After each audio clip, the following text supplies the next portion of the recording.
Hey, I am Kathy Sanderson. I am a spiritual trauma healer and mindset coach.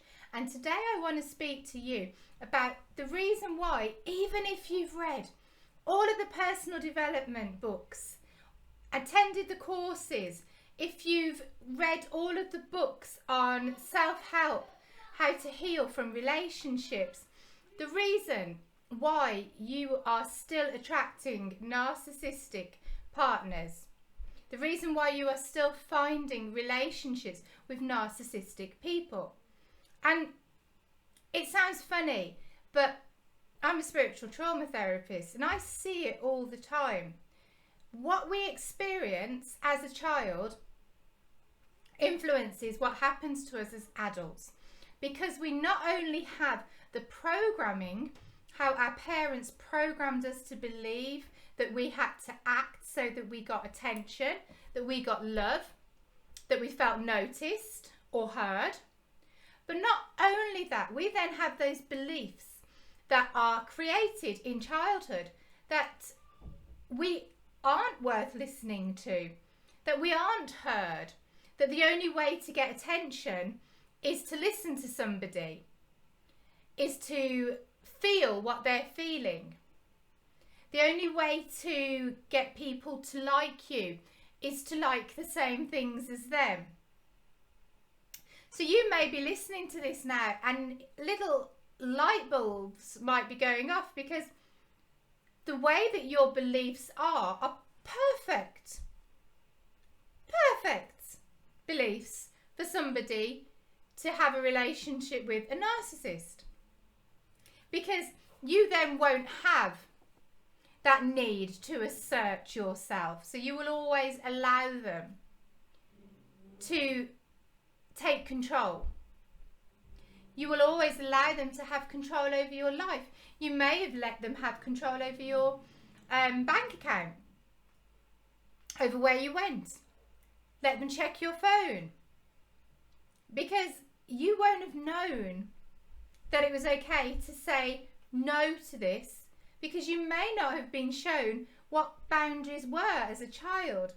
And this can be in so many ways. This can be that your parents didn't allow you to have privacy as a child. That when you wanted a lock on your door, it wasn't allowed. Or that your parents didn't model boundaries to you and they let people walk all over them. They didn't demonstrate to you how healthy boundaries worked. So how would you know how to put in place healthy boundaries? Well, that's perfect, isn't it? For somebody coming in and seeing that you do not have any boundaries, that's going to attract a narcissist, isn't it? Because they are going to see that you can let them do whatever they want to do, because you are so desperate to please them. You are unable to say no because you have no healthy boundaries. Because you're a people pleaser, you want them to like you, so you let them push your boundaries because you want to be liked. And you may have, as a child, found that the only way you got attention from your parents was because you did what they wanted you to do. So you may have received conditional love. Well, conditional love is what you get from a narcissist, isn't it? It's you only get love and affection if you do what they want you to do, or you act as they want you to act, or you wear the clothes that they want you to wear, or you keep the house as they want it. Do you remember, it's a bit while ago now, there was a film with Julia Roberts and her partner. If you can let me know in the comments, the names escaped me. But her husband expected her to have the towels exactly in a line. If he didn't, he was abusive towards her. So when you have grown up as a child, having to meet the demands of your parents, otherwise you don't get attention, you don't get affection, you don't get love, it's really easy to just slip into a relationship with somebody who has the same expectations. And whereas somebody who didn't have that experience and knew about boundaries and knew that they deserved more, would not even tolerate that person. On the first date, they would have just left them. But because you've experienced exactly the same thing in your childhood, to you, these things are normal. You know, why would somebody say it was wrong? It's only when, and quite often in relationships, when you leave a narcissistic partner, you do it because you are threatened. Your life is threatened. And it's only after you leave that you realise and say, oh my God, that's not normal.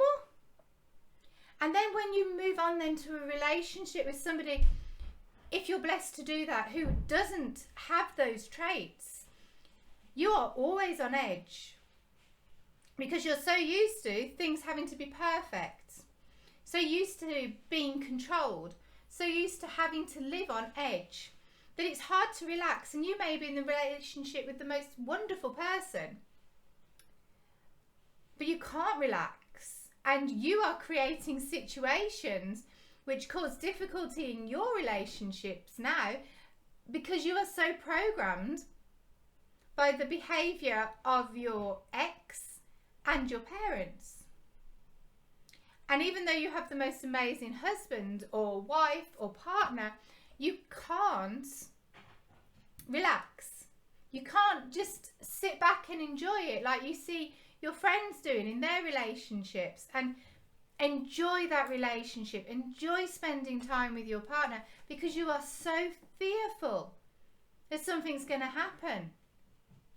If your ex cheated on you, as often happens with narcissistic relationships, and brought it all back on you and told you you were crazy and you're making it up and accused you of having affairs.